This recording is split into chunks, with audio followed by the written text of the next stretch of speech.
Hi friends, welcome to MMSK vlog. இன்றைக்கி நம்ம சேனலில் என்ன பார்க்க போகிறோம் அப்படின்னா, ஒரு ரொம்பவே டேஸ்டான ஒரு ரெசிபி தான் வந்து பார்க்க போகிறோம்.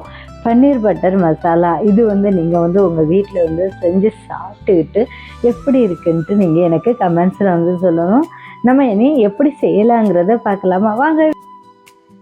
இந்த பன்னீர் பட்டர் மசாலா செய்கிறதுக்கு வந்து இப்போ வந்து என்னென்னா, மொத்தம் 4 வெங்காயம் எடுத்துருக்கிறேன். அதில் வந்து 3 வெங்காயத்தை வந்து இந்த ஸ்டேஜில் வந்து கட் பண்ணி வச்சுட்டேன். கொஞ்சம் வந்து மீடியம் சைஸில் வந்து கட் பண்ணி வச்சா போதும். ஒரு வெங்காயத்தை மட்டும் நம்ம வந்து என்ன செய்யணும்னா, நல்ல சின்னதாக வந்து கட் பண்ணிக்கணும். அதே மாதிரி தான் தக்காளி வந்து 4 தக்காளி எடுத்தையில் 3 தக்காளி வந்து இந்த மாதிரி கட் பண்ணி வச்சுட்டேன். ஏன்னா 1-2 கட் பண்ணி வச்சா போதும். ஒரு தக்காளி பெரிய தக்காளியாக எடுத்துக்கணும். அந்த தக்காளியை வந்து இந்த மாதிரி சின்னதாக வந்து கட் பண்ணிக்கணும்.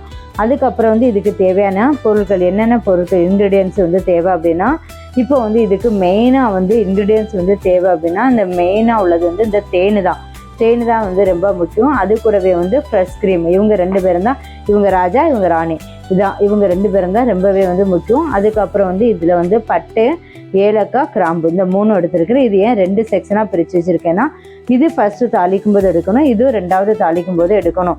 அதுக்காக அதே மாதிரி இதில் வந்து இஞ்சியும் வந்து தனியாக வந்து ஸ்லைஸாக வந்து கட் பண்ணி வச்சுக்கணும். பூண்டு ஒரு 5 பல் பூண்டு வந்து தனியாக வந்து தோல் உரித்து எடுத்துக்கணும். அதே மாதிரி 1 ஸ்பூன் வந்து இஞ்சி பூண்டு பேஸ்ட்டாக வந்து எடுத்துக்கணும்.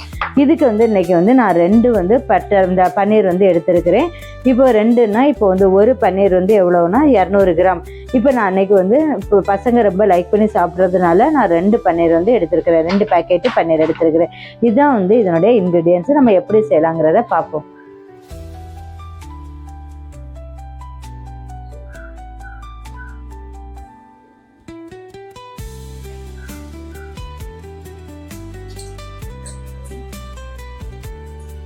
நம்ம இப்போ வந்து ஸ்டவ்வை வந்து ஆன் பண்ணிக்கலாம். எப்போவுமே வந்து எந்த ஒரு டிஷ்ஷுமே வந்து ரெசிபியுமே வந்து மண்சட்டியில் செய்யும்போது ரொம்பவே வந்து டேஸ்ட்டாக இருக்கும். இப்போ இதுக்கு வந்து நான் வந்து 2 ஸ்பூன் வந்து ஆயில் வந்து சேர்த்துருக்கிறேன். ஆயில் வந்து சூடாகட்டும். எண்ணெய் சூடாயிட்டு இப்போ இது கூட ஏலக்காய், பட்டை, கிராம்பு இந்த 3 வந்து சேர்த்துருக்கிறேன். இனி வெங்காயத்தை சேர்த்துக்கலாம். ஜஸ்ட்டு வந்து நம்ம வந்து ஆயிலில் அப்படியே மிக்ஸ் பண்ணி எடுக்கிற மாதிரி தான்.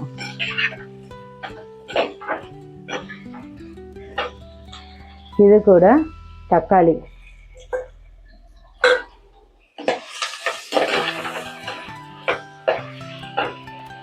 ரொம்ப வதக்கணும்னு அவசியம் இல்லை. அப்படியே எண்ணெயில் வந்து அப்படியே புரட்டி எடுத்துடலாம். இது கூட நம்ம வந்து தோல் உரித்து வச்சுருக்கோம்ல பூண்டு, இதுவும் நம்ம சேர்த்துக்கலாம். அது கூட சின்னதாக கட் பண்ணி வச்சுருக்கிற இஞ்சியும் சேர்த்துக்கலாம்.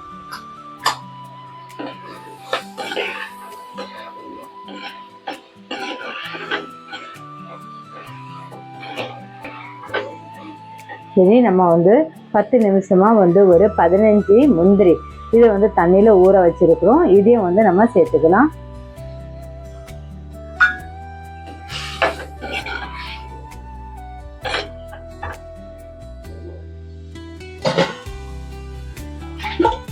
இதுக்கு தேவையான தண்ணியை வந்து சேர்த்துக்கலாம். வேகட்டும், நல்லா வேகணும். இது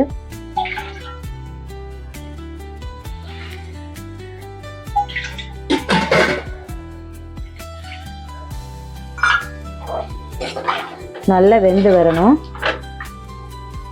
இது தண்ணியில் தான் வேகும்.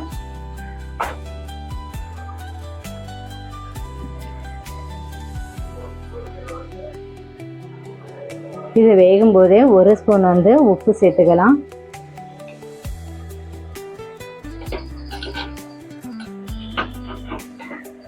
இந்த ஸ்டேஜ் காரத்துக்கு வந்து 3 பச்சை மிளகாவும் இது கூட சேர்த்துக்கலாம். போதும், நம்ம வந்து நல்லா வெந்தாச்சு. இதுதான் பக்குவம் வந்து நமக்கு. இந்த ஸ்டேஜில் வந்து நம்ம ஸ்டவ்வை வந்து ஆஃப் பண்ணிக்கலாம். இனி இதை வந்து மிக்ஸியில் வந்து நல்ல ஃபைன் பேஸ்ட்டாக வந்து அரைக்கணும்.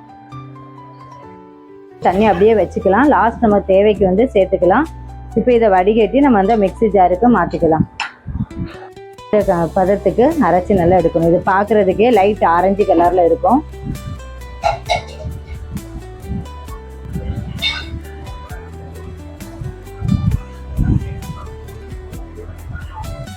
வந்து ஆயில் வந்து சேர்த்துக்கலாம். இன்னொரு கடாயில் வந்து நம்ம வந்து ஆயில் இது வந்து நல்லா வதக்கணும்.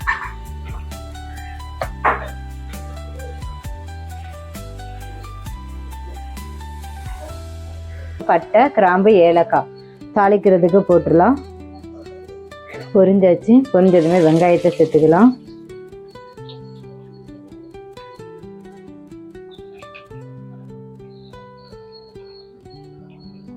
இந்த ஸ்டேஜில் வந்து இஞ்சி பூண்டு பேஸ்ட் வந்து போட்டுடலாம். 1 ஸ்பூன் போட்டால் போதும்.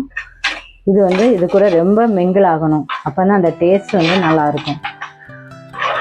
இது நல்லா அந்த இஞ்சி பூண்டும் இந்த வெங்காயமும் வதங்கி வந்து ஒன்றா சேரும்போது தான் நம்ம வந்து தக்காளி வந்து சேர்க்கணும். வெங்காயமும் இஞ்சி பூண்டு பேஸ்ட்டும் வந்து இந்த ஸ்டேஜ் அளவுக்கு இப்படி வந்து ரெண்டுமே ஒன்று சேர்ந்து இருக்கணும். அந்த அளவுக்கு வந்து வதக்கி எடுக்கணும். அதுக்கப்புறம் தான் இது கூட நம்ம தக்காளி வந்து சேர்க்கணும். தக்காளி வந்து சேர்க்கலாம். நம்ம சின்ன சின்னதாக கட் பண்ணி வச்சுருக்கிற தக்காளியை வந்து சேர்த்துடலாம். இது கூட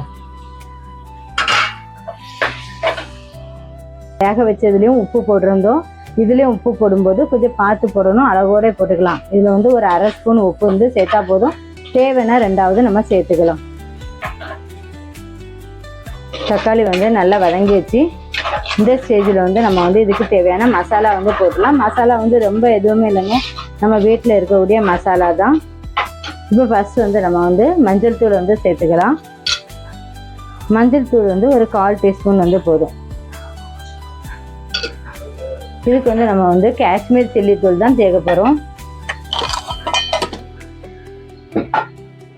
2 ஸ்பூன் வந்து காஷ்மீர் மிளகாத்தூள்.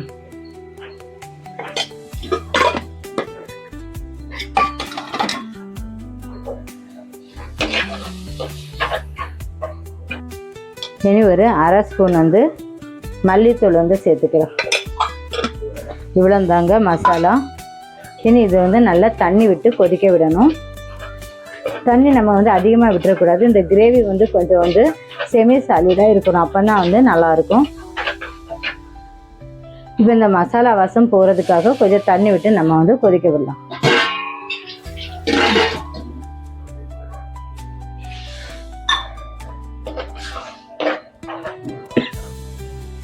காஷ்மீர் மிளகாத்தூள் போட்டதுனால கலர் வந்து ரொம்பவே ரெட்டிஸாக இருக்குங்க.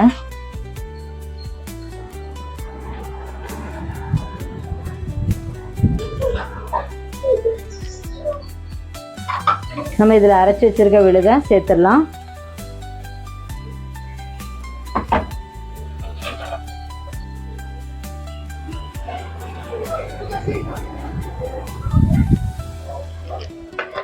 நம்ம மசாலா வந்து கொதிக்க வச்சுருந்தோம்ல, அந்த தண்ணி இது கூட ஆட் பண்ணிடலாம்.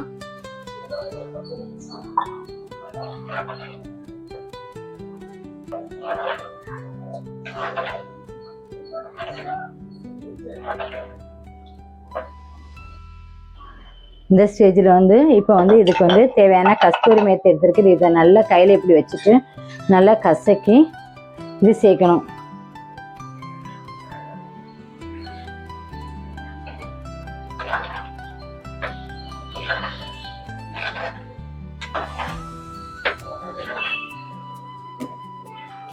கொதிக்கிற ஸ்டேஜில் வந்து இந்த பட்டர் வந்து போட்டுடலாம்.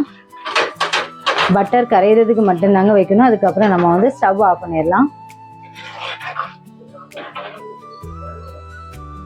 இனி நம்ம வந்து கியூபாக கட் பண்ணி வச்சுருக்கா பன்னீர் வந்து சேர்த்துடலாம். பன்னீர் சேர்த்து நம்ம ரொம்ப நேரம் வந்து கொதிக்க விடக்கூடாது. ஏன்னா வந்து அந்த சாஃப்ட்னஸ் வந்து போயிடும். ரொம்ப நேரம் நம்ம வந்து கொதிக்க விட்டோம்னா அந்த சாஃப்ட்னஸ் வந்து போயிடும். அது லைட்டாக வந்து நம்ம வந்து இது மிக்ஸ் பண்ணும்போது லைட்டாக வந்து மிக்ஸ் பண்ணணும். எனக்கு இதுக்கு வந்து மெயினாக வந்து சேர்க்கக்கூடியது 3 பேர் இருக்காங்க. கடைசியில் வந்து நம்ம வந்து சேர்க்கக்கூடியது. ஸ்டவ் ஆஃப் பண்ணிகிட்டே நம்ம வந்து சேர்க்கலாம். அந்த 3 பேருமே பன்னீர் போட்டு ஒரு கொதி வரணும். அதை வந்து ஸ்டவ்வை வந்து ஆஃப் பண்ணிடலாம். இந்த ஸ்டேஜ் என்ன ஒரு கொதி வந்துடுச்சு.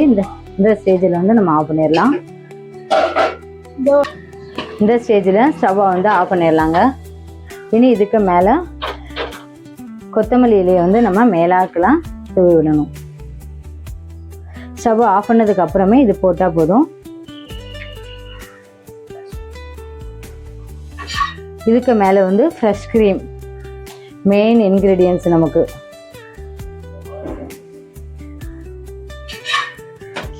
இதில் வந்து ராஜா வந்து யார் அப்படின்னா தேன். ஒரு ஸ்பூன் வேணும், அரை ஸ்பூன் வந்து தேன் போதும். லைட்டாக அப்படியே மேலாக்கில் விட்டா போதும்.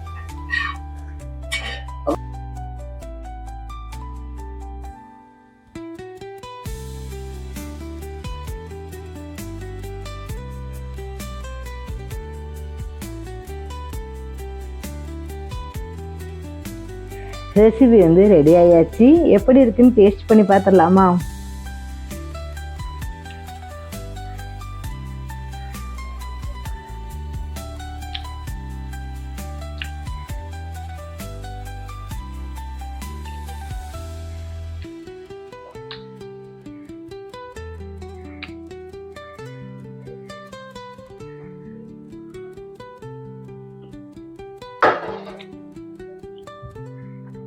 ரெசிபி வந்து ரொம்பவே டேஸ்ட்டாக இருக்குங்க. ரொம்ப நல்லாயிருக்கு. நான் நினைக்கவே இல்லை இந்த அளவு டேஸ்ட்டாக இருக்கும் அப்படின்னு சொல்லிட்டு. ரொம்பவே டேஸ்ட்டாக இருக்குது. அந்த பன்னீர் இருக்கலாம், அது மைல்டாக வந்து வெந்திருக்குது.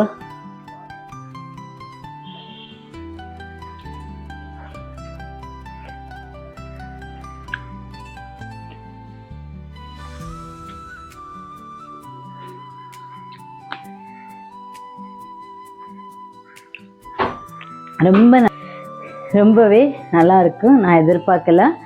அந்த நம்ம தேன் விட்டோம்ல, அந்த தேன் விட்டதுக்கு அந்த மைல்டான ஸ்வீட்டு, அந்த காரம், இது எல்லாமே வந்து ரொம்பவே பர்ஃபெக்டாக வந்து நமக்கு அமைஞ்சிருக்கு. இந்த வீடியோ உங்களுக்கு பிடிச்சிருக்கும்னு நினைக்கிறேன். பிடிச்சிருந்ததுன்னா நீங்களும் உங்கள் வீட்டில் மறக்காமல் ட்ரை பண்ணி பாருங்கள். ரெசிபி ரொம்பவே நல்லாயிருக்கு. மறக்காமல் ட்ரை பண்ணிவிட்டு எனக்கு கமெண்ட்ஸில் வந்து சொல்லுங்கள். இந்த வீடியோ உங்களுக்கு பிடிச்சிருக்கும்னு நினைக்கிறேன். பிடிச்சிருந்தா லைக் பண்ணுங்கள், ஷேர் பண்ணுங்கள், சப்ஸ்கிரைப் பண்ணுங்கள். பக்கத்தில் இருக்க பெல் ஐக்கானை கிளிக். நம்ம இன்னொரு நல்ல வீடியோவில் மீட் பண்ணலாம். தேங்க்ஸ் ஃபார் வாட்சிங். பாய்.